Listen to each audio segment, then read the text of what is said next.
What started with a cup of coffee is now a viral controversy. Good evening and thank you for joining us. I'm Mitch Carr.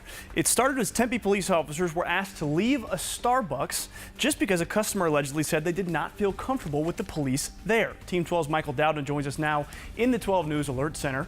And Michael, the president of Starbucks, the vice president rather, says she is coming to the Valley to have a conversation. Yeah, that's right, Mitch. It really does seem a lot like damage control at this point in time. I mean, the hashtag Dump Starbucks has been trending really since this incident happened all the way back on the 4th of July. And now Starbucks says they are accepting the mistake.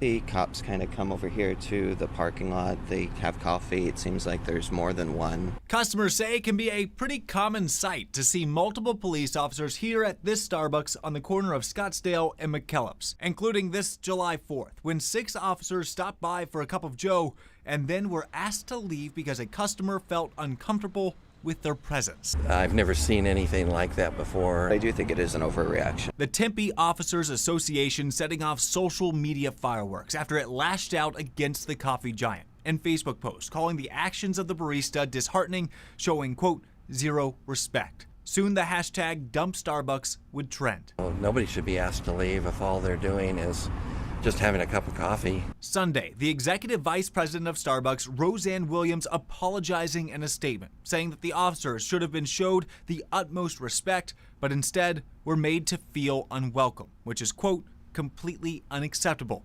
The vice president will be in Tempe to talk with police about what happened and how to move forward.